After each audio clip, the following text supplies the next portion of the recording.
Hello and welcome to Panchajanya IS. Today in this session we are going to see the current affairs of 13th July 2024. So now ಇವಾಗ ಈ ಒಂದು session ಅಲ್ಲಿ ಯಾವೆಲ್ಲ ಒಂದು articles ಅನ್ನ discuss ಮಾಡಲಿದ್ದೀವಿ ಅಂತ ನೋಡೋಣ. So first topic, the PDS impact on household expenditure ಅಂತ ಇದೆ. ಸೊ ಈ ಒಂದು ಟಾಪಿಕ್ ಅನ್ನು ನಾವು GS3 ನಲ್ಲಿ ಬರುವಂತಹ ಎಕಾನಮಿ ಅಡಿಯಲ್ಲಿ ಸ್ಟಡಿ ಮಾಡ್ತೀವಿ. PDS ಪಬ್ಲಿಕ್ ಡಿಸ್ಟ್ರಿಬ್ಯೂಷನ್ ಸಿಸ್ಟಮ್ ಅಂತ ಅಂದ್ರೆ ಸಾರ್ವಜನಿಕ ವಿತರಣಾ ವ್ಯವಸ್ಥೆ. And next article, there must be better monitoring of the roadworthiness of the transport vehicles ಅಂತ ಇದೆ. So again it is important from GS paper 3 under economy. ಅಂದ್ರೆ ನಮಗೆ ಇಲ್ಲಿ ಒಂದು ಟ್ರಾನ್ಸ್ಪೋರ್ಟ್ ರಿಲೇಟೆಡ್ ಆಗಿರುವಂತ ಆರ್ಟಿಕಲ್ ಇದು. ಹಾಗೆ next topic, ED cannot make arrest under PMLA on a film says supreme court ಅಂತ ಇದೆ. ಸೊ ಇದು ನಮಗೆ GS ಪೇಪರ್ 2 ನಲ್ಲಿ ಪಾಲಿಟಿನಲ್ಲಿ ಇಂಪಾರ್ಟೆಂಟ್ ಆಗುತ್ತೆ. And next article, Bengal versus Governor. So Supreme Court to consider plea on withheld bills ಅಂತ ಇದೆ. So again ನಮಗೆ ಇದು GS ಪೇಪರ್ 2 ನಲ್ಲಿ ಪಾಲಿಟಿನಲ್ಲಿ ಇಂಪಾರ್ಟೆಂಟ್ ಆಗುತ್ತೆ. And next article,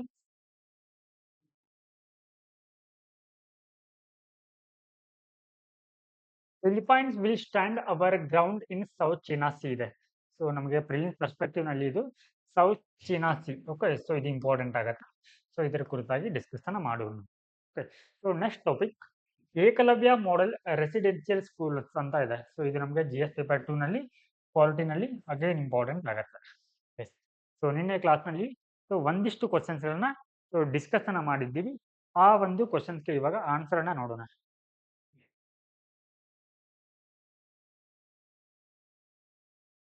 ಏನ್ ಫಸ್ಟ್ ಕ್ವಶನ್ ಅಂತಂದ್ರೆ ಇಲ್ಲಿ consider the following statement about Kaziranga national park ಬಗ್ಗೆ ಇದೆ.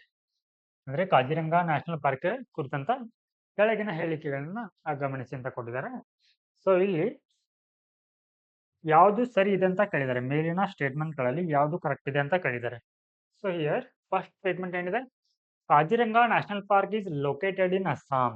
ಸೊ ಈ ಒಂದು ಕಾಜಿರಂಗ ನ್ಯಾಷನಲ್ ಪಾರ್ಕ್ ಅಸ್ಸಾಂ ನಲ್ಲಿ ಕಂಡು ಬರುತ್ತೆ ಅಂತ ಹೇಳ್ತಾ ಇದ್ದಾರೆ. ಎಸ್, ಹೌದು, ಇದು ಅಸ್ಸಾಂ ನಲ್ಲಿ ಕಂಡು ಬರುತ್ತೆ. ಸೊ ಇದು ಸರಿ ಆಗುತ್ತೆ. And next statement, the park is the home to 2/3 of the world great one horn rhinoceros ಅಂತ. ಓಕೆ, ಸೊ ಒಂದು ಕೊಂಬಿನ ಒಂದು ಗೆಂಡಾಮೃಗದ ಒಂದು ಪಾಪ್ಯುಲೇಷನ್ ಎಷ್ಟಿದೆ ಅಂತಂದ್ರೆ ಇಲ್ಲಿ ಜಾಗತಿಕವಾಗಿ 2/3 ಪಾಪ್ಯುಲೇಷನ್ ಇಲ್ಲೇ ಕಂಡು ಬರುತ್ತೆ. ಸೊ ಇದು ಕೂಡ ಏನಾಗುತ್ತೆ, ಸೊ ರೈಟ್ ಆಗುತ್ತೆ. ಸೊ ಇಲ್ಲಿ ಈ ಒನ್ ಹಾರ್ನ್ ರೈನೋಸಾರ್ ಅಂತ ಬಂದ್ರೆ, ಸೊ ನಾನು ನಿಮಗೆ ಸೊ ಪೋಬಿತೋರಾ ವೈಲ್ಡ್ ಲೈಫ್ ಸ್ಯಾಂಕ್ಚುರಿ ಬಗ್ಗೆ ಹೇಳಿದೆ. ಪೋಬಿತೋರಾ ವೈಲ್ಡ್ ಲೈಫ್ ಸ್ಯಾಂಕ್ಚುರಿ, ಹಾಗೆ so this Kaziranga national park.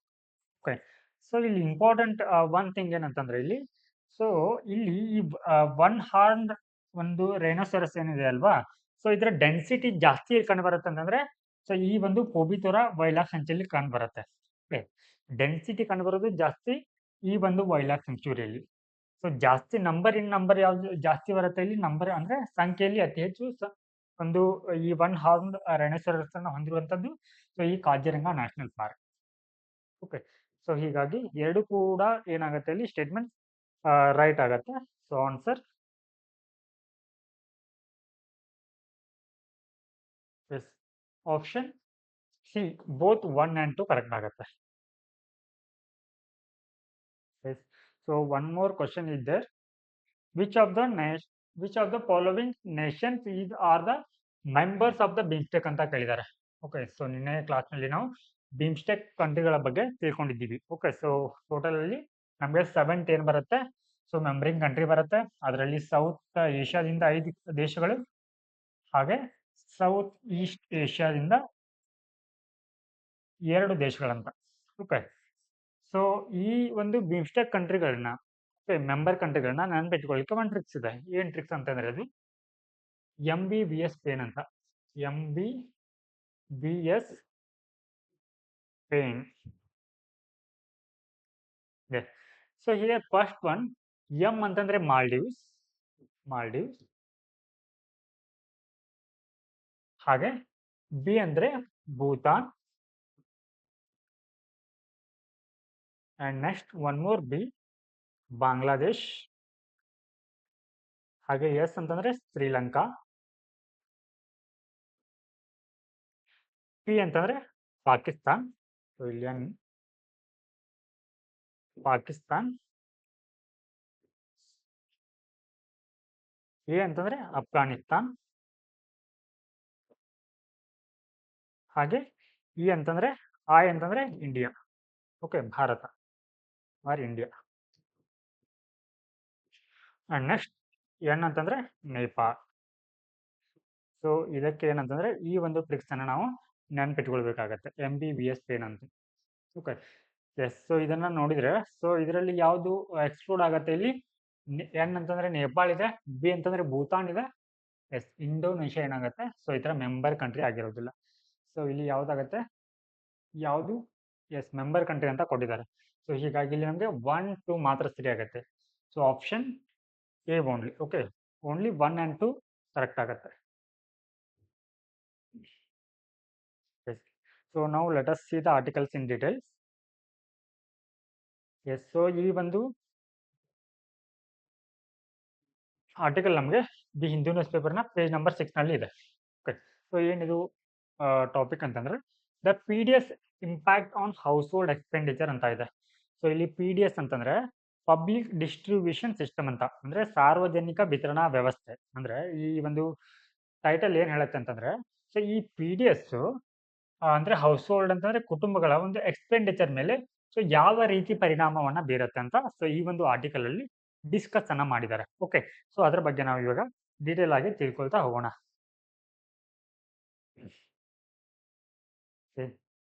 So ಈ ಒಂದು ಟಾಪಿಕ್ ನಮಗೆ ಎಕಾನಮಿ ಅಡಿಯಲ್ಲಿ ಬರುತ್ತೆ. ಸೊ ಎಕಾನಮಿ ಅಡಿಯಲ್ಲಿ ನಮಗೆ ಬಫರ್ ಸ್ಟಾಕ್ ಅಂದ್ರೆ ಫುಡ್ ರಿಲೇಟೆಡ್ ಆಗಿ ಬಫರ್ ಸ್ಟಾಕ್ ಆಗಿರ್ಬೋದು, ಹಾಗೆ ಫುಡ್ ಕಾರ್ಪೊರೇಷನ್ ಆಫ್ ಇಂಡಿಯಾ ಬಗ್ಗೆ, ಹಾಗೆ ಈ PDS ಕೂಡ ನಾವೇನ್ ಮಾಡ್ತೀವಿ, ಸ್ಟಡಿಯನ್ನ ಮಾಡ್ತೀವಿ. ಸೊ ಇದರಲ್ಲಿ PDS ಸೊ ನಮಗೆ ಇದು ಮೇನ್ಸ್ ಪರ್ಸ್ಪೆಕ್ಟಿವ್ ನಲ್ಲಿ ತುಂಬಾನೇ ಇಂಪಾರ್ಟೆಂಟ್ ಆಗುತ್ತೆ. ಸೊ ಮೇನ್ಸ್ಗೆ ನಾವು ಸ್ಟಡಿ ಮಾಡಬೇಕಿದ್ರೆ ಸೊ ಇಲ್ಲಿ ಈ ಒಂದು PDS ನ ಮುಖ್ಯ ಉದ್ದೇಶಗಳೇನಾಗಿರುತ್ತೆ, ಓಕೆ, ಸೊ ಅದರ ಮಿತಿಗಳೇನು, ಅದರ ಪರಿಷ್ಕರಣೆ ಕುರಿತು ಏನ್ ಮಾಡ್ತೀವಿ ಅಂತಂದ್ರೆ ಸೊ ಮೇನ್ ಪರ್ಸ್ಪೆಕ್ಟಿವ್ ಆಗಿ ಇದನ್ನ ಸ್ಟಡಿ ಮಾಡಬೇಕಾಗತ್ತೆ. ಓಕೆ, ಸೊ ಇದು ಅಂತಂದ್ರೆ ಒಂದು ಸಾಮಾಜಿಕ ಭದ್ರತಾ ಒಂದು ಯೋಜನೆ ಆಗಿದೆ, ಸೋಷಿಯಲ್ ಸೆಕ್ಯೂರಿಟಿ ಪ್ರೋಗ್ರಾಮ್. ಯಾಕಂತಂದ್ರೆ ಇದು ಸೊಸೈಟಿಲಿ ಬರುವಂತಹ ಒಂದು ಕುಟುಂಬಗಳ ಏನ್ ಮಾಡುತ್ತೆ, ಇಲ್ಲಿ ಸಾಮಾಜಿಕ ಭದ್ರತೆಯನ್ನ ಸೊ ಕಾಪಾಡುತ್ತೆ. ಓಕೆ, ಸೊ ಇದರ ಉದ್ದೇಶ ಏನಂತಂದ್ರೆ ಇಲ್ಲಿ ಮೇನ್ ಅಂತಂದ್ರೆ ಸೊ ಇದು ಜನರಿಗೆ, ಓಕೆ, ಸೊ ಇದು ಏನ್ ಮಾಡುತ್ತೆ ಅಂದ್ರೆ ಸಬ್ಸಿಡಿ ದರದಲ್ಲಿ ಆಹಾರ ಧಾನ್ಯಗಳನ್ನ ವಿತರಣೆಯನ್ನ ಮಾಡುವಂತ ಉದ್ದೇಶವನ್ನ ಸೊ ಈ ಒಂದು PDS ಹೊಂದಿದೆ. ಓಕೆ, ಸೊ ಇದರಲ್ಲಿ ಗ್ರಾಮೀಣ ಮಟ್ಟದಿಂದ ಸುಮಾರು 75% ಹೌಸ್ ಹೋಲ್ಡ್ ಅಂದ್ರೆ ಗ್ರಾಮೀಣ ಭಾಗದಲ್ಲಿ ಸುಮಾರು ಪ್ರತಿಶತ 75 ಕುಟುಂಬಗಳು ಈ ಒಂದು PDS ವ್ಯಾಪ್ತಿಯಲ್ಲಿ ಬರುತ್ತೆ. ಓಕೆ, ಅಂದ್ರೆ ಅವು ನೇರವಾಗಿ ಈ ನಿಮ್ಗೆ ಸಿಂಪಲ್ ಆಗಿ ಹೇಳೋದಾದ್ರೆ ರೇಷನ್ ಅನ್ನ ಪಡೆಯುತ್ತೆ. ಓಕೆ, ಪಡಿತರ ಒಂದು ನ್ಯಾಯ ಬೆಲೆ ಅಂಗಡಿಗಳ ಮೂಲಕ ಏನ್ ಮಾಡುತ್ತೆ, ರೇಷನ್ ಅನ್ನ ಪಡೆಯುತ್ತೆ. ಇನ್ನು ನಗರ ಪ್ರದೇಶಗಳಲ್ಲಿ ಬಂದ್ರೆ ನಗರ ಪ್ರದೇಶದ 50% ಜನಸಂಖ್ಯೆ ಏನ್ ಮಾಡುತ್ತೆ, ಸೊ ಇದರ ಒಂದು ಅನುಕೂಲವನ್ನ ಪಡೆಯುತ್ತೆ. ಸೊ ಇದಕ್ಕೆ ಯಾವ ಒಂದು ಈ ಕಾಯ್ದೆ ಅಡಿಯಲ್ಲಿ ಈ ಒಂದು ವ್ಯವಸ್ಥೆಯನ್ನ ಜಾರಿ ಮಾಡಲಾಗಿದೆ ಅಂತಂದ್ರೆ ಈ PDS ಅನ್ನ ಸೊ ರಾಷ್ಟ್ರೀಯ ಆಹಾರ ಭದ್ರತಾ ಕಾಯ್ದೆ 2013 ಅನ್ವಯ. ಓಕೆ, ಸೊ ಇಲ್ಲಿ ಮಾಡಲಾಗತ್ತೆ. ಸೊ ಇಲ್ಲಿ ಜನರಿಗೆ ಆಹಾರವನ್ನ ಸಬ್ಸಿಡಿ ದರದಲ್ಲಿ ನೀಡಲಾಗತ್ತೆ, ಸಬ್ಸಿಡಿ ದರ. ಸೊ ಈ ರೀತಿ ಆಹಾರವನ್ನ ಸಬ್ಸಿಡಿ ದರದಲ್ಲಿ ನೀಡ್ತಾ ಇರೋದ್ರಿಂದ ಸೊ ಯಾವೆಲ್ಲ ರೀತಿಯ ಒಂದು ಪರಿಣಾಮ ಜನರ ಮೇಲೆ ಆಗ್ತಾ ಇದೆ ಅಂತ. ಓಕೆ, ಸೊ ಅದನ್ನೇ ಅವರು ಹೇಳಿರೋದು impact on PDS impact on so ಇಲ್ಲಿ ಏನು ಹೌಸ್ ಹೋಲ್ಡ್ ಎಕ್ಸ್ಪೆಂಡಿಚರ್ ಅಂತ. ಓಕೆ, ಸೊ ಅವರು ಸಬ್ಸಿಡಿ ದರದಲ್ಲಿ ಆಹಾರವನ್ನ ಕೊಡ್ತಾ ಇರೋದ್ರಿಂದ ಸೊ ಜನರು ಏನ್ ಮಾಡ್ತಾರೆ, ಇಲ್ಲಿ ಸಬ್ಸಿಡಿ ದರ ಅಂತಂದ್ರೆ ಕಡಿಮೆ ದರದಲ್ಲಿ ಇರುತ್ತೆ. ಓಕೆ, ಸೊ ಅವ್ರು ಏನ್ ಮಾಡ್ಬೋದು ಅಂತಂದ್ರೆ ಜನರು ಒಂದು ಉಳಿತಾಯವನ್ನ ತರಕಾರಿ, ಹಣ್ಣು, ಧಾನ್ಯ ಹಾಗೆ ಇತರ ಪೋಷಕಾಂಶ ಆಹಾರ ಧಾನ್ಯಗಳ ಏನ್ ಮಾಡ್ಬೋದು ಅಂತಂದ್ರೆ ಇವುಗಳ ಮೇಲೆ ಏನ್ ಮಾಡ್ಬೋದು, ಅವರು ಖರ್ಚನ್ನ ಮಾಡ್ಲಿಕ್ಕೆ ಸಾಧ್ಯವಾಗತ್ತೆ. ಅಂದ್ರೆ ಕಡಿಮೆ ದರದಲ್ಲಿ ಆಹಾರ ಸಿಗ್ತಾ ಇರುತ್ತೆ. ಸೊ ಉಳಿದಿರೋ ಅಮೌಂಟ್ನ ಏನ್ ಮಾಡ್ಬೋದು ಅಂತಂದ್ರೆ ಅವರು ಬೇರೆ ಬೇರೆ ಪೋಷಕಾಂಶ ಯುಕ್ತ ಒಂದು ಆಹಾರವನ್ನ ಖರೀದಿಸಲಿಕ್ಕೆ ಸಹಾಯವಾಗತ್ತೆ. ಅದೇ ಇಂಪ್ಯಾಕ್ಟ್ ಇವಾಗ. ಅಂದ್ರೆ ಅವ್ರು ಏನ್ ಮಾಡ್ಬೋದು, ತಮ್ಮ ಆಹಾರವನ್ನ ಡೈವರ್ಸಿಫೈ ಮಾಡಬಹುದು, ಅಂದ್ರೆ ವೈವಿಧ್ಯಕರಣಗೊಳಿಸಬಹುದು. ಸೊ ಇಲ್ಲಿ PDS ಸೊ ಇದು ಯಾವ ಒಂದು ಸಿಸ್ಟಮ್ ನಲ್ಲಿ ಇದೆ ಅಂತಂದ್ರೆ ಸೊ ಇಲ್ಲಿ ಫಸ್ಟ್ ಒನ್ ನಮಗೆ ಫುಡ್ ಕಾರ್ಪೊರೇಷನ್ ಆಫ್ ಇಂಡಿಯಾ ಅಂತ ಬರುತ್ತೆ. ಓಕೆ, ಅಂದ್ರೆ ಭಾರತೀಯ ಆಹಾರ ನಿಗಮ. ಸೊ ಇದೇನ್ ಮಾಡತ್ತಂತಂದ್ರ ಮಾರುಕಟ್ಟೆ ಅಂತ, ಇಲ್ಲಿ ಮಾರುಕಟ್ಟೆ ಅಂತಂದ್ರೆ ನಾವು APMC ಅಂತ ಕರಿತೀವಿ. ಓಕೆ, APMC ಮಾರುಕಟ್ಟೆಗಳಿಂದ ಇದೇನ್ ಮಾಡತ್ತೆ ಅಂತಂದ್ರೆ, ಸೊ ಇಲ್ಲಿ ಆಹಾರ ಧಾನ್ಯಗಳನ್ನ ಖರೀದಿ ಮಾಡತ್ತೆ. ಓಕೆ, ಸೊ ಇಲ್ಲಿ ಯಾವ ಒಂದು ಬೆಲೆಯಲ್ಲಿ ಖರೀದಿ ಮಾಡತ್ತೆ ಅಂತಂದ್ರೆ ಇಲ್ಲಿ MSP ದರ ಅಂತ ಬರುತ್ತೆ. MSP, ಮಿನಿಮಮ್ ಸಪೋರ್ಟ್ ಪ್ರೈಸ್ ಅಂತ, ಕನಿಷ್ಠ ಬೆಂಬಲ ಬೆಲೆಯಲ್ಲಿ ಏನ್ ಮಾಡುತ್ತೆ, ಸೊ ಈ FCI ಈ ಆಹಾರ ಧಾನ್ಯಗಳನ್ನ ಸೊ ರೈತರಿಂದ ಖರೀದಿ ಮಾಡುತ್ತೆ. ಓಕೆ, ಸೊ ಈ ಖರೀದಿ ಮಾಡಿರುವಂತ ಆಹಾರವನ್ನ, ಓಕೆ, ಆಹಾರ ಧಾನ್ಯಗಳನ್ನ ಸೊ ಇದೇನ್ ಮಾಡುತ್ತೆ ಅಂತಂದ್ರೆ ರಾಜ್ಯ ಸರ್ಕಾರಗಳಿಗೆ ಏನ್ ಮಾಡುತ್ತೆ, ಅದನ್ನ ಮಾರಾಟ ಮಾಡುತ್ತೆ. ಓಕೆ, ಸೊ ಇಲ್ಲಿ ರಾಜ್ಯ ಸರ್ಕಾರದ ಕರ್ತವ್ಯ ಏನಾರ ಇರುತ್ತೆ ಅಂತಂದ್ರೆ, ಸೊ ಫಸ್ಟ್ ಆಫ್ ಆಲ್ ಅಂತಂದ್ರೆ ಇದು ಒಂದು ಸೆಂಟ್ರಲಿ ಸೆಕ್ಟರ್ ಸ್ಕೀಮ್. ಓಕೆ, ಈ PDS ಅನ್ನೋಂಥ ಒಂದು ಏನು ಕೇಂದ್ರ ಪುರಸ್ಕೃತ ಯೋಜನೆ. ಕೇಂದ್ರ ಸೆಂಟ್ರಲಿ ಸೆಕ್ಟರ್ ಸ್ಕೀಮ್ ಅಂತಂದ್ರೆ ಸೊ ಇಲ್ಲಿ 100% ಫಂಡಿಂಗ್ ಯಾರು ಮಾಡ್ತಾರೆ, ಸೆಂಟ್ರಲ್ ಗವರ್ಮೆಂಟ್ ಅವರು ಮಾಡ್ತಾರೆ. ಓಕೆ, ಸೆಂಟ್ರಲ್ ಗವರ್ಮೆಂಟ್ ಅವರೇ ಮಾಡ್ತಾರೆ. ಬಟ್ ಇಲ್ಲಿ ರಾಜ್ಯ ಸರ್ಕಾರದ ಕೆಲಸ ಏನಂತಂದ್ರೆ ಈ FCI ನಿಂದ ಖರೀದಿಸಿದಂತ ಆಹಾರ ಧಾನ್ಯಗಳನ್ನ ಸೊ ಇದೇನ್ ಮಾಡುತ್ತೆ, ಇಲ್ಲಿ ನ್ಯಾಯ ಬೆಲೆಗಳ ಅಂಗಡಿಗಳ ಮೂಲಕ ಏನ್ ಮಾಡುತ್ತೆ, ಅದನ್ನ ಜನರಿಗೆ ವಿತರಣೆಯನ್ನ ಮಾಡುತ್ತೆ. ಓಕೆ, ಸೊ ಇದರೊಟ್ಟಿಗೆ ಇನ್ನೊಂದು ಇಂಪಾರ್ಟೆಂಟ್ ಇದರ ಒಂದು ಕೆಲಸ ಏನಂತಂದ್ರೆ, ಸೊ ಇದು ವಿತರಣೆಯನ್ನ ಮಾಡುತ್ತೆ ನ್ಯಾಯ ಬೆಲೆ ಅಂಗಡಿಗಳ ಮೂಲಕ. ಓಕೆ, ಹಾಗೆ ಸೊ ಇಲ್ಲಿ ಆ ಫಲಾನುಭವಿಗಳಂತ ಇರ್ತಾರಲ್ವಾ, ಯಾರು ರೇಷನ್ ಪಡಿತರವನ್ನ ಪಡಿತಾರಲ್ವಾ, ಸೊ ಅವರನ್ನ ಆಯ್ಕೆ ಮಾಡುವಂತ ಜವಾಬ್ದಾರಿ ಯಾರಿಗಿರುತ್ತೆ, ಇಲ್ಲಿ ಈ ರಾಜ್ಯ ಸರ್ಕಾರಕ್ಕೆ ಇರುತ್ತೆ. ಹಾಗೆ ರೇಷನ್ ಕಾರ್ಡ್ಗಳನ್ನ ಅಂದ್ರೆ ಪಡಿತರ ಚೀಟಿಯನ್ನ ಓಕೆ ನೀಡುವಂತ ಅಧಿಕಾರ ಕೂಡ ಏನಿರುತ್ತೆ, ಸೊ ಈ ಒಂದು ರಾಜ್ಯ ಸರ್ಕಾರಕ್ಕೆ ಇದೆ. ಸೊ ಇತ್ತೀಚೆಗೆ ಏನ್ ಮಾಡಲಾಗಿದೆ, ಇವಾಗ ಈ ರೇಷನ್ ಕಾರ್ಡ್ಗಳನ್ನ 100% ಏನ್ ಮಾಡಿದ್ದಾರೆ, ಡಿಜಿಟಲೀಕರಣವನ್ನ ಮಾಡಿದ್ದಾರೆ. ಎಸ್, ಸೊ ಹಾಗೆ ಸೊ ಈ ಒಂದು ರೇಷನ್ ಕಾರ್ಡ್ ಅನ್ನ ಏನ್ ಮಾಡ್ತಾರಂತಂದ್ರೆ, ಯಾರು ಆ ಕುಟುಂಬದಲ್ಲಿ ಯಾರಾದ್ರೂ ಮಹಿಳೆ 18 ವರ್ಷ ಮೇಲ್ಪಟ್ಟಿದ್ರೆ ಸೊ ಆ ಒಂದು ಕಾರ್ಡ್ ಅಥವಾ ಈ ರೇಷನ್ ಕಾರ್ಡ್ ಆ ಒಂದು ಮಹಿಳೆಯ ಹೆಸರಿನಲ್ಲಿ ಇರುತ್ತೆ. ಹಾಗಾದ್ರೆ ಈ ಒಂದು ಪಡಿತರ ಒಂದು ವ್ಯವಸ್ಥೆಗೆ ಸಂಬಂಧಿಸಿದ ಒಂದು ಸವಾಲುಗಳು ಏನಂತಂದ್ರೆ, ಇಲ್ಲಿ ಏನಾಗ್ತಾ ಇದೆ ಅಂತಂದ್ರೆ, ಇಲ್ಲಿ inclusion error and exclusion error ಅಂತ ಬರುತ್ತೆ. ಏನಿದು ಎಕ್ಸ್ಕ್ಲೂಷನ್ ಎರರ್ ಅಂತಂದ್ರೆ, ಇಲ್ಲಿ ಯಾರು ಆ ಒಂದು ಪಡಿತರವನ್ನ ಅಥವಾ ರೇಷನ್ ನ ಪಡೆಯಲಿಕ್ಕೆ ಅರ್ಹರಾಗಿರ್ತಾರಲ್ವಾ, ಸೊ ಅವ್ರು ಏನಾಗಿರ್ತಾರೆ, ಈ ವ್ಯವಸ್ಥೆಯಿಂದ ಏನಾಗಿರ್ತಾರೆ, ಹೊರಗಿಳಿದಿರ್ತಾರೆ. ಓಕೆ, ಹಾಗೆ ಇನ್ನು ಇನ್ಕ್ಲೂಸಿವ್ ಎರರ್ ಅಂತಂದ್ರೆ, ಸೊ ಇದಕ್ಕೆ ಅರ್ಹರಲ್ಲದ ವ್ಯಕ್ತಿಗಳು ಏನಾಗ್ತಾರೆ, ಇಲ್ಲಿ ಈ ಒಂದು PDS ಅನ್ನ ಪಡಿತಾರೆ, ಅಂದ್ರೆ ಪಡಿತರವನ್ನ ಪಡಿತಾರೆ.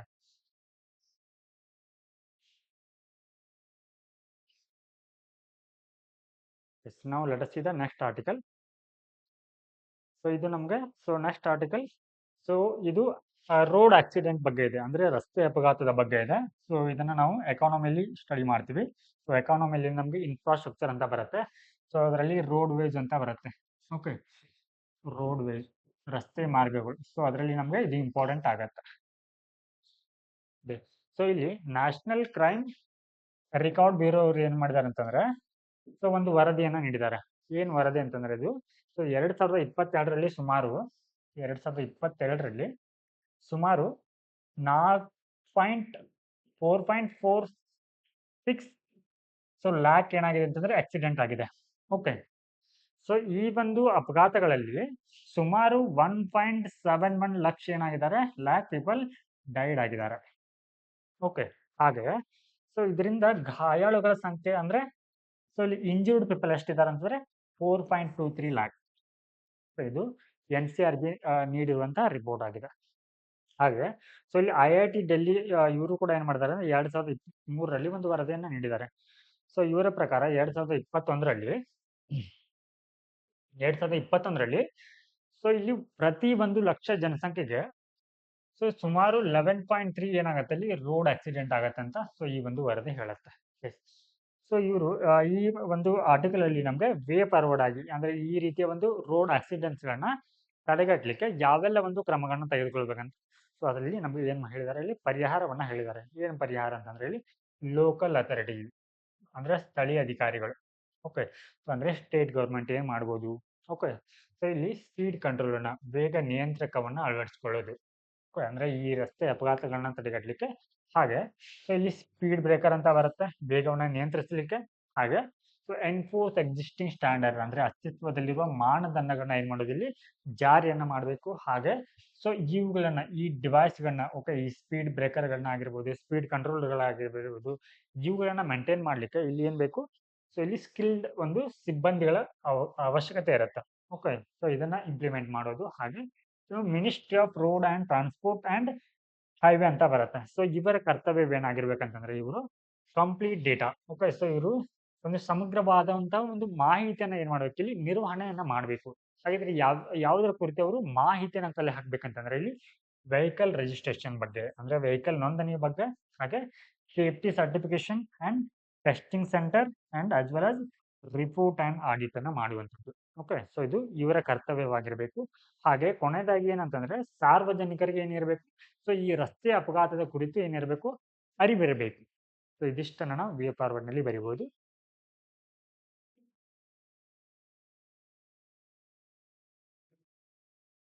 Next article, ED cannot make arrest under PMLA on flimsy ಅಂತ ಇದೆ. ಓಕೆ, ಸೊ ಫಸ್ಟ್ ಇವಾಗ ನಾವು ಇಡಿ ಅಂತಂದ್ರೆ ಏನಂತಂದ್ರೆ ಎನ್ಫೋರ್ಸ್ಮೆಂಟ್ ಆಫ್ ಡೈರೆಕ್ಟರ್ ಅಂತ. Okay, so here one more term ಏನಿದೆ ಇಲ್ಲಿ, PMLA ಅಂತಂದ್ರೆ ಪ್ರಿವೆನ್ಷನ್ ಆಫ್ ಮನಿ ಲಾಂಡ್ರಿಂಗ್ ಅಂತ. ಓಕೆ, ಅಂದ್ರೆ ಅಕ್ರಮ ಹಣ ವರ್ಗಾವಣೆ ತಡೆ ಕಾಯ್ದೆ ಅಂತ. ಸೊ ಇದರ ಒಂದು ಫುಲ್ ಫಾರ್ಮ್ ಇದೆ. ಓಕೆ, ಸೊ ಈ ಒಂದು ಕಾಯ್ದೆ ಅಡಿ ಇಡಿ ಅಂತಂದ್ರೆ ಈ ಎನ್ಫೋರ್ಸ್ಮೆಂಟ್ ಡೈರೆಕ್ಟರ್ ಅವರಿಗೆ ಸೊ ಇಲ್ಲಿ ಏನು ಅರೆಸ್ಟ್ ಮಾಡ್ಲಿಕ್ಕೆ ಬರೋದಿಲ್ಲ ಅಂತ ಏನ್ ಹೇಳ್ತಾ ಇದೆ ಇಲ್ಲಿ ಸುಪ್ರೀಂ ಕೋರ್ಟ್ ನವರು ಹೇಳ್ತಾ ಇದ್ದಾರೆ. ಓಕೆ, ಸೊ ನಮ್ಗೆ ಎಕ್ಸಾಮ್ ಪರ್ಸ್ಪೆಕ್ಟಿವ್ ನಲ್ಲಿ ಇಲ್ಲಿ PMLA ಆಕ್ಟ್ ಬಗ್ಗೆ ತಿಳ್ಕೊಳ್ಬೇಕು. ಓಕೆ, ಎಸ್, ಹಾಗಿದ್ರೆ ಈ PMLA ಆಕ್ಟ್ ಅಂತಂದ್ರೆ ಏನಂತ ತಿಳ್ಕೊಳ್ಳೋಣ.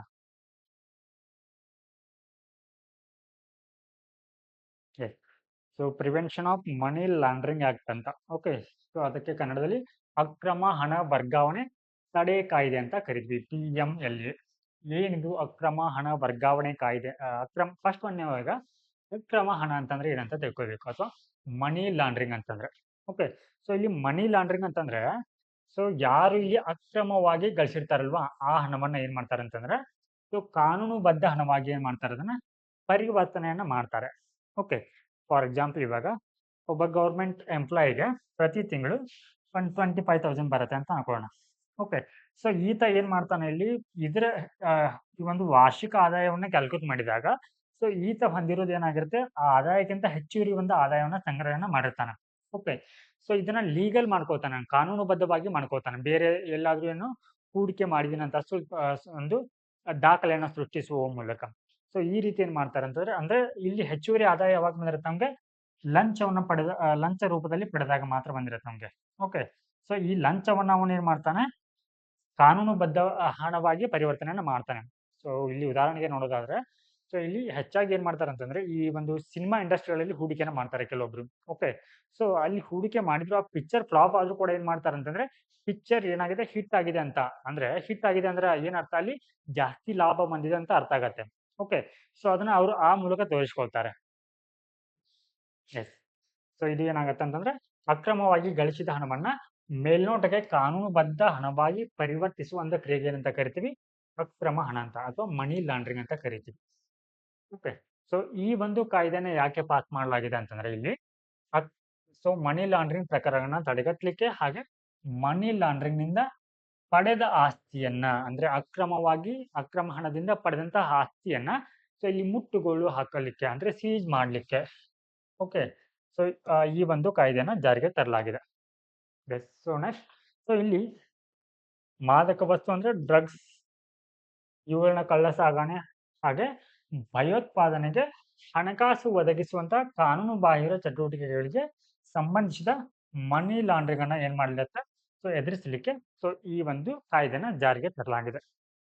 ಹಾಗಿದ್ರೆ ಈ ಒಂದು PMLA ಆಕ್ಟ್ ಅಡಿಯಲ್ಲಿ ಯಾವೆಲ್ಲ ಪ್ರೊವಿಷನ್ಸ್ ಗಳಿವೆ ಅಂತಂದ್ರೆ ಸೊ ಇಲ್ಲಿ ಅಪರಾಧಗಳು ಮತ್ತು ದಂಡಗಳು ಅಂದ್ರೆ ಸೊ ಇಲ್ಲಿ ಈ ಒಂದು ಅಕ್ರಮ ಹಣ ವರ್ಗಾವಣೆಗೆ ಸಂಬಂಧಿಸಿದಂತೆ ಸೊ ಇದು ಏನ್ ಮಾಡುತ್ತೆ, ಇಲ್ಲಿ ತನಿಖೆಯನ್ನ ಮಾಡುತ್ತೆ. ಓಕೆ, ಹಾಗೆ ತನಿಖೆಗೆ ಸಂಬಂಧಿಸಿದಂತೆ ಸೊ ಅವರಿಗೆ ದಂಡವನ್ನ ಕೂಡ ಹಾಕತ್ತೆ, ಅಂದ್ರೆ ಜೈಲು ಶಿಕ್ಷೆಯನ್ನು ಕೂಡ ನೀಡುತ್ತೆ. ಹಾಗೆ ಸೊ ಇಲ್ಲಿ ಹಣವನ್ನ ಪಾವತಿಸುವಂತೆ ಕೂಡ ಏನ್ ಮಾಡುತ್ತೆ, ಸೊ ಇಲ್ಲಿ ಶಿಕ್ಷೆಯನ್ನ ನೀಡುತ್ತೆ. ಹಾಗೆ ಸೊ ಇವರಿಗೆ ಸೊ ಈ ರೀತಿಯ ಒಂದು ಅಪರಾಧಗಳಲ್ಲಿ ಅವರ ಒಂದು ಆಸ್ತಿಯನ್ನ ಸರ್ಕಾರ ವಶಪಡಿಸಿಕೊಳ್ಳುವಂತ ಸೊ ಅಧಿಕಾರವನ್ನು ಸೊ ಇಲ್ಲಿ ನೀಡಲಾಗತ್ತೆ. ಹಾಗಿದ್ರೆ ಸೊ ಇಲ್ಲಿ ಭಾರತದಲ್ಲಿ ನಮ್ಗೆ ಸೊ ಯಾವೆಲ್ಲ ಒಂದು ಪ್ರಕರಣಗಳಿಗೆ ಅಥವಾ ಅಪರಾಧಗಳಿಗೆ ಜಾಮೀನನ್ನ ನೀಡಲಾಗತ್ತೆ, ಸೊ ಯಾವುದಕ್ಕೆ ನೀಡೋದಿಲ್ಲ ಅಂತ ತಿಳ್ಕೊಳ್ಳೋಣ. ಸೊ ಫಸ್ಟ್ ಇವಾಗ ಸೊ ಯಾವೆಲ್ಲ ಒಂದು ಪ್ರಕರಣಗಳಿಗೆ ಅಥವಾ ಅಪರಾಧಗಳಿಗೆ ನಾವು ಸೊ ಇಲ್ಲಿ ಜಾಮೀನನ್ನ ನೀಡಬಹುದು ಅಂತಂದ್ರೆ ಓಕೆ. ಸೊ ಇಲ್ಲಿ ಸಣ್ಣ ಕಳ್ಳತನ, ಸಂಚಾರ ಉಲ್ಲಂಘನೆ ಅಥವಾ ಸಿಂಪಲ್ ಒಂದು ಹಲ್ಲೆ ಏನಾಗಿದ್ರೆ ಅವುಗಳಿಗೆ ಏನ್ ಮಾಡ್ತಾರೆ, ಸೊ ಇಲ್ಲಿ ಜಾಮೀನನ್ನ ನೀಡ್ತಾರೆ. ಅಂದ್ರೆ ಅದು ಗಂಭೀರವಾಗಿರುವುದಿಲ್ಲ, ಅಷ್ಟೊಂದು ಗಂಭೀರವಲ್ಲದ ಪ್ರಕರಣಗಳಿಗೆ. ಓಕೆ. ಸೊ ಅಲ್ಲಿ ಆರೋಪಿ ಏನಾಗಿರ್ತಾನೆ ಅಲ್ಲಿ ನಿರಪರಾಧಿ ಅಂತ ಪರಿಗಣಿಸುವಂತ ಸಾಧ್ಯತೆ ಇರುತ್ತೆ. ಓಕೆ. ಅಂತ ಸಂದರ್ಭದಲ್ಲಿ ಏನ್ ಮಾಡ್ತಾರೆ, ಅವ್ರನ್ನ ಜಾಮೀನಿನ ಮೇಲೆ ಬಿಡುಗಡೆ ಮಾಡ್ಲಿಕ್ಕೆ ಅವಕಾಶ ಇರುತ್ತೆ. ಹಾಗೆ ಇನ್ನು ಜಾಮೀನು ರಹಿತ ಅಂತಂದ್ರೆ ಇಲ್ಲಿ ಏನಾಗಿರುತ್ತೆ, ಸೊ ಆ ಒಂದು ಅಪರಾಧ ತುಂಬಾ ಗಂಭೀರ ಪ್ರಕರಣವಾಗಿರುತ್ತೆ. ಫಾರ್ ಎಕ್ಸಾಂಪಲ್ ಇವಾಗ ಕೊಲೆ ಆಗಿರ್ಬೋದು, ಅತ್ಯಾಚಾರ, ಅಪಹರಣ ಅಥವಾ ಈ ಬೆಂಕಿ ಹಚ್ಚುವಂತ ಒಂದು ಅಪರಾಧಗಳಿಗೆ ಏನ್ ಮಾಡ್ಲಾಗತ್ತೆ, ಇಲ್ಲಿ ಜಾಮೀನ್ ಅಂತಂದ್ರೆ ಬೇಲನ್ನ ನಿರಾಕರಣೆಯನ್ನ ಮಾಡ್ಲಾಗತ್ತೆ. ಓಕೆ. ಸೊ ಈ ರೀತಿಯ ಒಂದು ವಿವೇಚನೆಗೆ ಯಾರಿಗೆ ಬಿಟ್ಟಿರುತ್ತೆ, ಈ ಜಾಮೀನು ನೀಡಲು ನ್ಯಾಯಾಲಯವು ವಿವೇಚನೆನ ಹೊಂದಿದೆ. Okay.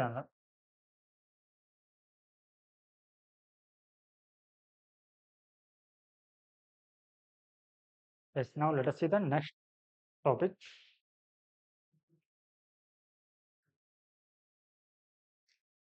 Bengal versus Governor.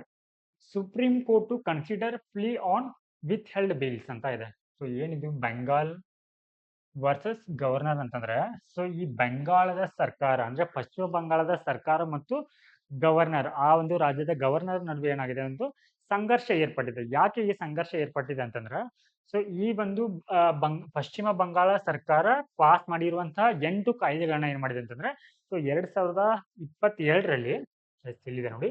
So 2022ರಲ್ಲಿ ಏನ್ ಮಾಡುತ್ತೆ ಅಂದ್ರೆ ಪಶ್ಚಿಮ ಬಂಗಾಳ ಸೊ 8 ಕಾಯ್ದೆಗಳನ್ನ ಪಾಸ್ ಮಾಡಿರತ್ತೆ. ಓಕೆ. ಆ ಪಾಸ್ ಮಾಡಿರುವಂತ ಕಾಯ್ದೆಗಳಿಗೆ ಏನ್ ಬೇಕು ಇವಾಗ, ಸೊ ಅದು ಕಾಯ್ದೆ ಆಗ್ಬೇಕಂತಂದ್ರೆ ಸಾರಿ ಈ ಬಿಲ್ ಅಂದ್ರೆ ಅಥವಾ ಮಸೂದೆ ಓಕೆ ಆಕ್ಟ್ ಆಗ್ಬೇಕಂತಂದ್ರೆ, ಸೊ ಇದು 8 ಮಸೂದೆಗಳನ್ನ ಪಾಸ್ ಮಾಡಿದೆ. ಓಕೆ. ಸೊ ಇದು ಆಕ್ಟ್ ಆಗ್ಬೇಕಂತಂದ್ರೆ ಇಲ್ಲಿ ಪ್ರೆಸಿಡೆಂಟ್ ಆರ್ ಯಾವುದೇ ಒಂದು ಮಸೂದೆ, ಓಕೆ, ಇನ್ ಜನರಲ್ ಯಾವುದೇ ಒಂದು ಮಸೂದೆ ಆಕ್ಟ್ ಆಗ್ಬೇಕಂದ್ರೆ, ಬಿಲ್ ಇದ್ದು ಆಕ್ಟ್ ಆಗ್ಬೇಕಂತಂದ್ರೆ ಇಲ್ಲಿ ನಮ್ಗೆ ಪ್ರೆಸಿಡೆಂಟ್ ಆರ್ ಗವರ್ನರ್ ಅವರ ಒಪ್ಪಿಗೆ ಬೇಕು. ಓಕೆ. ರಾಜ್ಯ ಅಂತ ಬಂದಾಗ ನಮ್ಗೆ ಇಲ್ಲಿ ಏನಾಗುತ್ತೆ, ಗವರ್ನರ್ ಅವರ ಒಪ್ಪಿಗೆ ಬೇಕು. ಓಕೆ. ಸೊ ಇಲ್ಲಿ ಏನ್ ಮಾಡಿದ್ದಾರೆ, ಅವರ ಒಂದು ರೆಕಮೆಂಡೇಶನ್ಗೆ ಕಳಿಸಿದ್ದಾರೆ, ಗವರ್ನರ್ ಅವರ ರೆಕಮೆಂಡೇಶನ್ ಅವ್ರಿಗೆ. ಓಕೆ. ಇಲ್ಲಿ ಏನ್ ಮಾಡಿದ್ದಾರೆ, ಈ ಒಂದು ಗವರ್ನರ್ ಅವರು ಅದಕ್ಕೆ ಯಾವುದೇ ಒಂದು ಒಪ್ಪಿಗೆಯನ್ನ ನೀಡಿದೆ. ಓಕೆ. ಒಪ್ಪಿಗೆಯನ್ನ ನೀಡದೆ ಏನ್ ಮಾಡಿದ್ದಾರೆ ಅಂತಂದ್ರೆ ಇಲ್ಲಿ ಆ ಒಂದು ಬಿಲ್ಗಳನ್ನ ತಮ್ಮ ಬಳಿ ಇಟ್ಕೊಂಡಿದ್ದಾರೆ. ಓಕೆ. ಸೊ ಇದ್ರ ವಿರುದ್ಧವಾಗಿ ಏನ್ ಮಾಡಿದ್ದಾರೆ ಅಂತಂದ್ರೆ, ಈ ಒಂದು ಪ್ರಕರಣಕ್ಕೆ ಸಂಬಂಧಿಸಿದಂತೆ ಸೊ ಪಶ್ಚಿಮ ಬಂಗಾಳ ಸುಪ್ರೀಂ ಕೋರ್ಟ್ ಮೊರೆ ಹೋಗಿದೆ. ಓಕೆ. ಸೊ ಇಲ್ಲಿ ಏನ್ ಹೇಳುತ್ತೆ ಅಂತಂದ್ರೆ, ಪಶ್ಚಿಮ ಬಂಗಾಳ ಸರ್ಕಾರ ಸೊ ಇಲ್ಲಿ ಆರ್ಟಿಕಲ್ 200 ಅಂತ ಬರುತ್ತೆ. ಸೊ ವಿಧಿ 200 ಏನ್ ಹೇಳುತ್ತೆ ಅಂತಂದ್ರೆ, ಸೊ ಇನ್ ಕೇಸ್ ಏನಾದ್ರೂ ಈ ಒಂದು ಗವರ್ನರ್ ಬಿಲ್ಗಳನ್ನ ತಮ್ಮ ಬಳಿಯೇ ವಿತ್ಹೆಲ್ಡ್ ಅಸೆಂಟ್ ಅಂತ ಕರಿತೀವಿ, ಅಂದ್ರೆ ತಮ್ಮ ಬಳಿಯೇ ಅದನ್ನ ಇಟ್ಕೊಳ್ಳುವಂಥದ್ದು ಮಸೂದೆಯನ್ನ. ಓಕೆ. ಸೊ ಆ ಒಂದು ಸಂದರ್ಭದಲ್ಲಿ ಏನ್ ಮಾಡ್ಬೇಕಂದ್ರೆ ಅದಕ್ಕೆ ಸಮಂಜಸವಾದ ಕಾರಣವನ್ನ ನೀಡಬೇಕು, ಯಾಕೆ ತಮ್ಮ ಬಳಿಯೇ ಆ ಒಂದು ಬಿಲ್ ಇಟ್ಕೊಂಡಿದ್ದೀರಿ ಅಂತ. ಓಕೆ. ಸೊ ಇದನ್ನು ಕೂಡ ಇಲ್ಲಿ ಮಾಡಿಲ್ಲ. ಸೊ ಆ ಒಂದು ಗವರ್ನರ್ ಈ ಒಂದು ಕೇಸಲ್ಲಿ ಮಾಡಿಲ್ಲ. ಸೊ ಹೀಗಾಗಿ ಏನ್ ಮಾಡಿದ್ದಾರೆ, ಈ ಒಂದು ಪಶ್ಚಿಮ ಬಂಗಾಳ ಸರ್ಕಾರ ಸೊ ಸುಪ್ರೀಂ ಕೋರ್ಟ್ ಮೊರೆ ಹೋಗಿದೆ.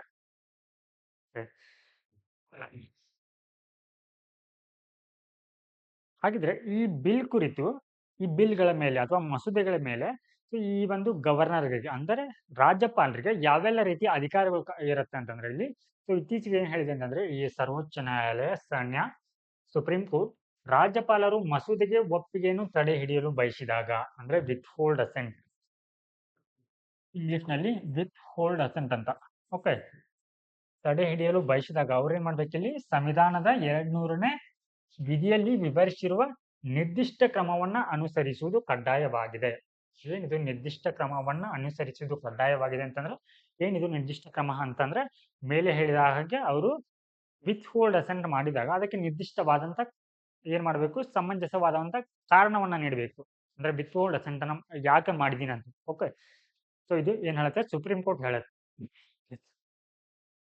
ಸೊ ಇಲ್ಲಿ ಅಗೈನ್ ಆರ್ಟಿಕಲ್ 200 ಪ್ರಮುಖ ಅಂಶವಂತಂದ್ರೆ ರಾಜ್ಯಪಾಲರು ಒಪ್ಪಿಗೆಯನ್ನು ತಡೆಹಿಡಿಯಲು ಕಾರಣಗಳನ್ನು ತಿಳಿಸಲು, ಓಕೆ, ಮತ್ತು ಮಸೂದೆಯನ್ನು ಪರಿಶೀಲಿಸಲು ಶಾಸಕಾಂಗವನ್ನ ಪ್ರೇರೇಪಿಸಲು ಆದೇಶಿಸುತ್ತದೆ. ಏನ್ ಮಾಡೋದಿಲ್ಲಿ, ಅದಕ್ಕೆ ಕಾರಣವನ್ನ ನೀಡಬೇಕು. ಕಾರಣವನ್ನ ನೀಡಿ ಅದನ್ನ ಮತ್ತೆ ರಾಜ್ಯದ ಒಂದು ಸೊ ಇಲ್ಲಿ ಮರು ಪರಿಶೀಲನೆಗೆ ಕಳಿಸ್ಬೇಕಂತ ಸೊ ಈ ಒಂದು ವಿಧಿ ಹೇಳುತ್ತೆ.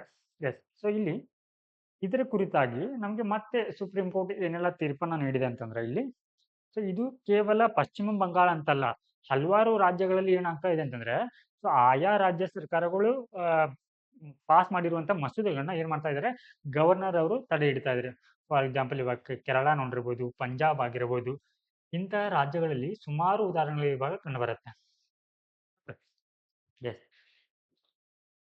ನೆಕ್ಸ್ಟ್, ರಾಜ್ಯಪಾಲರು ಮಸೂದೆಗೆ ಒಪ್ಪಿಗೆಯನ್ನು ತಡೆ ಹಿಡಿಯಲು ನಿರ್ಧರಿಸಿದರೆ ಅವರು ಮರುಪರಿಶೀಲನೆಗೆ ಮಸೂದೆಯನ್ನು ಶಾಸನಾಂಗಕ್ಕೆ ಹಿಂದಿರುಗಿಸಬೇಕು ಎಂದು ಎಸ್ಸಿ ಅಂತಂದ್ರೆ ಸುಪ್ರೀಂ ಕೋರ್ಟ್ ಅಭಿಪ್ರಾಯ ಪಟ್ಟಿದೆ. ಹಾಗೆ ವಿಧೇಯಕ ಅಂತಂದ್ರೆ ಸೊ ಬಿಲ್ ಅಥವಾ ಮಸೂದೆ ಮರು ಮೌಲ್ಯಮಾಪನ ಮಾಡುವ ಶಾಸಕಾಂಗದ ಅಗತ್ಯವನ್ನು ತಿಳಿಸುವ ಅಗತ್ಯ ಹಂತವಿಲ್ಲದೆ ರಾಜ್ಯಪಾಲರು ಒಪ್ಪಿಗೆಯನ್ನು ತಡೆ ಹಿಡಿಯುವುದು ಸಾಂವಿಧಾನಿಕ ತತ್ವಗಳನ್ನ ಉಲ್ಲಂಘಿಸುತ್ತದೆ. ಅಂದ್ರೆ ಅವರು ತಡೆ ಹಿಡಿದಾಗ ಏನ್ ಮಾಡ್ಬೇಕಂದ್ರೆ ರಾಜ್ಯಕ್ಕೆ ಕಾರಣವನ್ನ ನೀಡಿ ಅದನ್ನ ಮರುಪರಿಶೀಲನೆಗೆ ಕಳಿಸ್ಬೇಕಾಗತ್ತೆ. ಸೊ ಇನ್ ಕೇಸ್ ಈ ರೀತಿ ಮಾಡದಿದ್ರೆ ಅದೇನಾಗತ್ತೆ, ಸಾಂವಿಧಾನಿಕ ತತ್ವದ ಉಲ್ಲಂಘನೆ ಆಗತ್ತೆ ಅಂತ ಸುಪ್ರೀಂ ಕೋರ್ಟ್ ಹೇಳುತ್ತೆ. ಎಸ್. ಸೊ ಇಲ್ಲಿ ನಮ್ಗೆ ಏನ್ ತಿಳ್ಕೊಳ್ಬೇಕಂತಂದ್ರೆ, ಸೊ ಒಂದ್ ಕಡೆ ಇಲ್ಲಿ ಗವರ್ನರ್ ಇರ್ತಾರೆ. ಓಕೆ, ಸೊ ಗವರ್ನರ್ ಸೊ ಇಲ್ಲಿ ಏನು ಮಾಡುತ್ತೆ, ಆ ಒಂದು ಸ್ಟೇಟ್ ಲೆಜಿಸ್ಲೇಟಿವ್ ಅಸೆಂಬ್ಲಿ ಒಂದ್ ಬಿಲ್ ಅನ್ನ ಏನ್ ಮಾಡುತ್ತೆ, ಸೊ ಈ ಒಂದು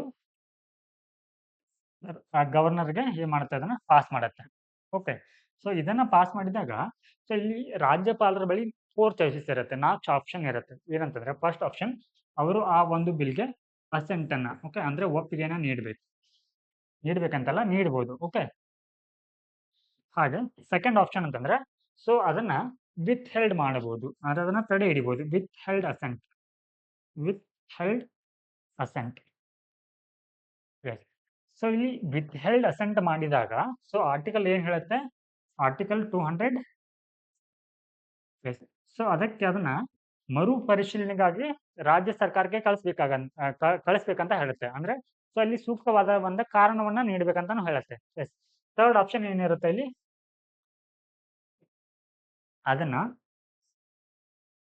ರೀಕನ್ಸಿಡರ್ ಅಂದ್ರೆ ಅದನ್ನ ಮರುಪರಿಶೀಲನೆಗೆ ಏನ್ ಮಾಡ್ಬೇಕು, ಅದನ್ನ ಮರುಪರಿಶೀಲನೆಗೆ ಸೊ ಅಗೇನ್ ಅದನ್ನ ಸೊ ಇಲ್ಲಿ ಸ್ಟೇಟ್ ಲೆಜಿಸ್ಲೇಟಿವ್ ಅಸೆಂಬ್ಲಿಗೆ ಕಳಿಸ್ಬೇಕಾಗತ್ತೆ. Okay, next in fourth choice. Yes. So ಇಲ್ಲಿ ಮರುಪರಿಶೀಲನೆಗೆ ಅಂತ ಕಳಿಸಿದಾಗ ಏನಾಗತ್ತೆ ಅಂತಂದ್ರೆ, ಎಸ್. ಸೊ ರಾಜ್ಯ ಸರ್ಕಾರ ಏನ್ ಮಾಡುತ್ತೆ ಅಥವಾ ಸ್ಟೇಟ್ ಲೆಜಿಸ್ಲೇಟಿವ್ ಅಸೆಂಬ್ಲಿ ಸೊ ಅದನ್ನ ಏನಾದ್ರೂ ಅದರಲ್ಲಿ ತಿದ್ದುಪಡಿ ವಿತ್ ಆರ್ ವಿತೌಟ್ ಮಾಡಿಫಿಕೇಶನ್ ಅದನ್ನ ಕಳಿಸಿದಾಗ, ಇವ್ರು ಏನ್ ಕಳ್ಸಿರ್ತಾರಲ್ವಾ ಅದೇ ಬಿಲ್ ಅನ್ನ ಸ್ಟೇಟ್ ಲೆಜಿಸ್ಲೇಟಿವ್ ಅಸೆಂಬ್ಲಿ ಕಳ್ಸಿದಾಗ ಸೊ ಅವ್ರು ಏನ್ ಹೇಳ್ತಾರೆ, ಗವರ್ನರ್ ಏನಾದ್ರು ತಿದ್ದುಪಡಿ ಮಾಡ್ಕೊಳ್ಬೇಕಂತ ಹೇಳಿರ್ತಾರೆ. ಓಕೆ, ಸೊ ಅದನ್ನ ಇವ್ರು ಏನ್ ಮಾಡ್ಬೋದು, ಅದರಲ್ಲಿ ತಿದ್ದುಪಡಿಯನ್ನ ಮಾಡಬಹುದು ಅಥವಾ ಮಾಡ್ದೇನೆ ಇರ್ಬೋದು. ಓಕೆ, ಸೊ ಈ ರೀತಿಯ ಒಂದು ಮಸೂದೆಯನ್ನ ಮತ್ತೆ ಇವರು ಈ ಒಂದು ಗವರ್ನರ್ಗೆ ಕಳಿಸಿದಾಗ ಸೊ ಅದನ್ನ ಸೊ ಇಲ್ಲಿ ಏನ್ ಮಾಡ್ಬೇಕಂದ್ರೆ ಈ ಗವರ್ನರ್ ಅವರು ಕಡ್ಡಾಯವಾಗಿ ಸೊ ಅದನ್ನ ಕಾಯ್ದೆಯಾಗಿ ಮಾಡ್ಲೇಬೇಕಾಗತ್ತೆ. ಓಕೆ, ಇದು ಇಂಪಾರ್ಟೆಂಟ್. ಸೊ ಸೆಕೆಂಡ್ ಇನ್ಸ್ಟೆನ್ಸ್ ನಲ್ಲಿ ಏನ್ ಮಾಡ್ಬೋದು, ಫಸ್ಟ್ ಇನ್ಸ್ಟೆನ್ಸ್ ನಲ್ಲಿ ಮರುಪರಿಶೀಲನೆ ಕಳ್ಸಿರ್ತಾರೆ. ಸೊ ಇವರು ಅದನ್ನ ವಾಪಸ್ ಗವರ್ನರ್ಗೆ ಕಳಿಸಿದಾಗ ಸೊ ಅದು ಏನ್ ಮಾಡ್ಬೇಕು, ಅದಕ್ಕೆ ಒಪ್ಪಿಗೆನ ಕಡ್ಡಾಯವಾಗಿ ಅವ್ರು ನೀಡಲೇಬೇಕಾಗತ್ತೆ. Yes. So this is the third choice. In fourth choice ಏನಂತಂದ್ರೆ, ಫೋರ್ತ್ ಚಾಯ್ಸ್ ನಲ್ಲಿ ಸೊ ಇವರು ಬಿಲ್ ಅನ್ನ ಏನ್ ಮಾಡಬಹುದು ಅಂದ್ರೆ ಇಲ್ಲಿ ರಾಷ್ಟ್ರಪತಿಗಳ ಒಂದು ಒಪ್ಪಿಗೆಗೆ ಅದನ್ನ ರಿಸರ್ವ್ ಮಾಡಬಹುದು, ಕಾಯ್ದಿರಿಸುವಂತ ಅವಕಾಶ ಇರುತ್ತೆ ಅವ್ರಿಗೆ. ರಿಸರ್ವ್ ಮಾಡಬಹುದು ಯಾರಿಗೆ, ಪ್ರೆಸಿಡೆಂಟ್ ಅವ್ರಿಗೆ. ಅಂದ್ರೆ ಪ್ರೆಸಿಡೆಂಟ್ ಅವರ ಒಪ್ಪಿಗೆನೂ ಬೇಕಾಗತ್ತೆ. ಓಕೆ, ಕೆಲವೊಂದು ಸಂದರ್ಭಗಳಲ್ಲಿ. ಸೊ ಹೀಗಾಗಿ ಅವ್ರನ್ನ ಏನ್ ಮಾಡ್ತಾರೆ, ರಿಸರ್ವ್ ಬಿಲ್ ಅನ್ನ ಮಾಡ್ತಾರೆ.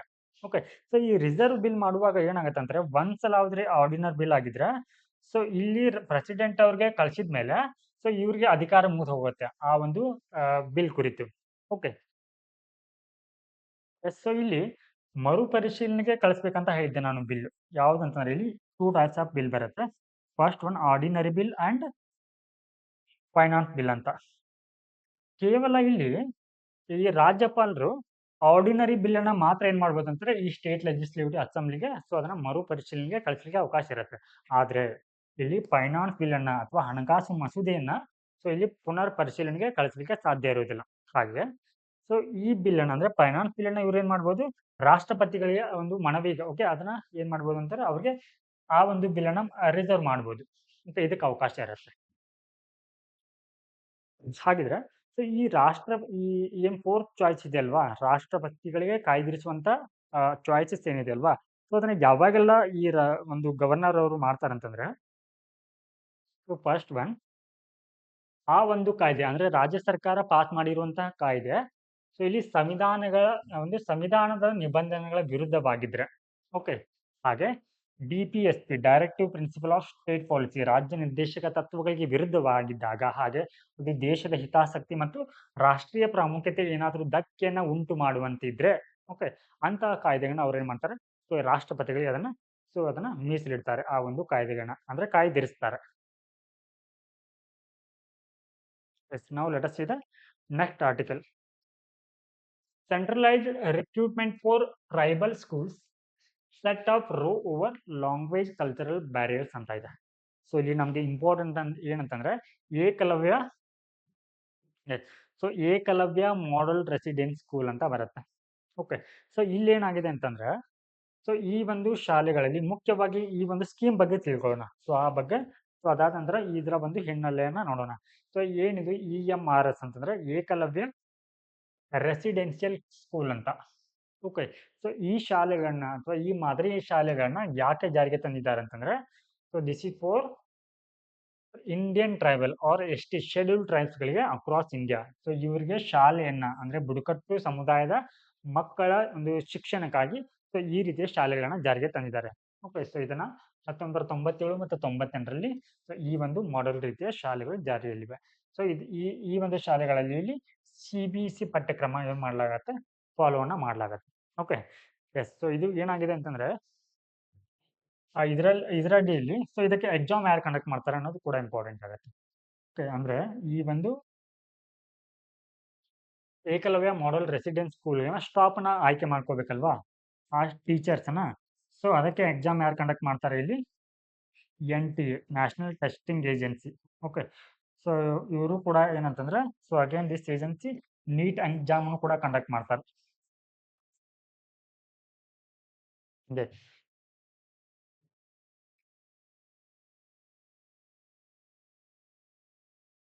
ಈ ರೀತಿ ಆಯ್ಕೆ ಆದಂತ ಅಂದ್ರೆ ಈ NTA ಮೂಲಕ ಆಯ್ಕೆ ಆಗ್ತಾರಲ್ವಾ teachers.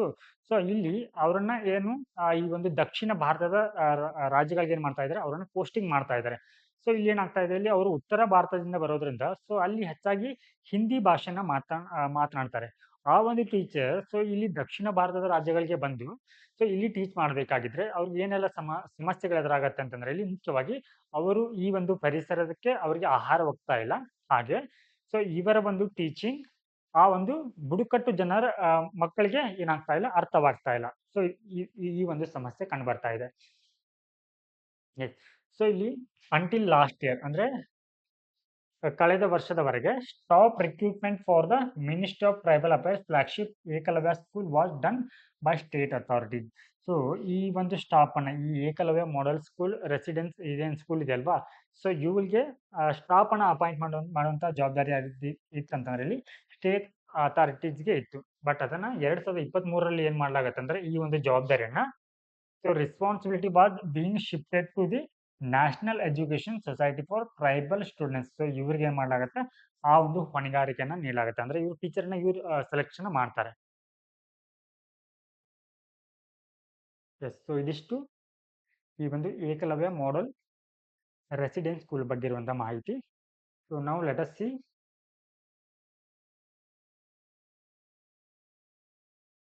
Next article.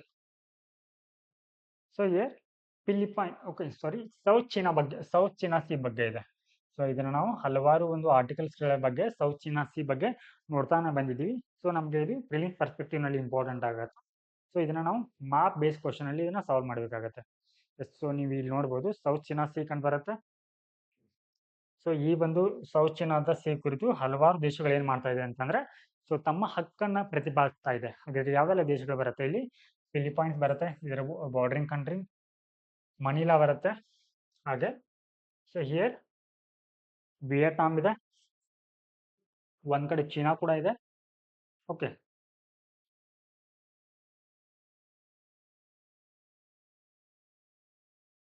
Here Malaysia ಇದೆ, ಬ್ರುನೈ ಇದೆ, ಹಾಗೆ ಚೀನಾ, ಫಿಲಿಪೈನ್ಸ್ ಈ ಒಂದು ಪ್ರದೇಶದ ಮೇಲೆ ಏನ್ ಮಾಡ್ತಾ ಇದೆ ಅಂತಂದ್ರೆ ತಮ್ಮ ಕೆಲವೊಂದು ಇಲ್ಲಿ ಐಲ್ಯಾಂಡ್ಸ್ ಮತ್ತು ಒಂದು ರೀಫ್ಸ್ ಅಂತ ಬರುತ್ತೆ ಅಂದ್ರೆ ಹವಳದ ದಿಣ್ಣೆಗಳಂತ ಬರುತ್ತೆ. ಸೊ ಇವುಗಳಿಗಾಗಿ ಏನ್ ಮಾಡ್ತಾ ಇದೆ ಇಲ್ಲಿ ಸೊ ತಮ್ಮ ಕ್ಲೈಮ್ ಅನ್ನ ಪ್ರತಿಪಾದಿಸ್ತಾ ಇದೆ. ಓಕೆ. ಸೊ ಇಲ್ಲಿ ಯಾವ್ದ್ರ ಕುರಿತು ಇಲ್ಲಿ ಡಿಸ್ಪ್ಯೂಟ್ ಇದೆ ಅಂತಂದ್ರೆ ಸೊ ಇಲ್ಲಿ ಇಂಪಾರ್ಟೆಂಟ್ ಐಲ್ಯಾಂಡ್ಗಳು ಕಾಣಬರುತ್ತೆ. ಓಕೆ. ಸೊ ಎಕ್ಸಾಮ್ ಪರ್ಸ್ಪೆಕ್ಟಿವ್ ನಮಗೆ ಅದು ಇಂಪಾರ್ಟೆಂಟ್ ಆಗುತ್ತೆ ಇಲ್ಲಿ.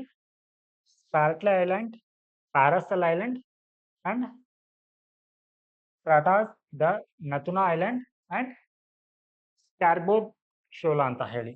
ಸೊ ಇವು ಎಲ್ಲಿ ಕಂಡು ಬರುತ್ತೆ ಈ ಒಂದು ಸೌತ್ ಚೀನಾ ಸಿಯಲ್ಲಿ ಕಂಡು ಬರುತ್ತೆ. ಎಸ್. ಸೊ ಇಲ್ಲಿ ಯಾವೆಲ್ಲ ದೇಶಗಳ ನಡುವೆ ಈ ಒಂದು ಸೌತ್ ಚೀನಾ ಸಿ ವಿವಾದ ಇದೆ ಅಂತಂದ್ರೆ ಇಲ್ಲಿ China, Vietnam, Philippines, Malaysia and Taiwan ನಡುವೆ ಇದೆ. ಓಕೆ. ಎಸ್.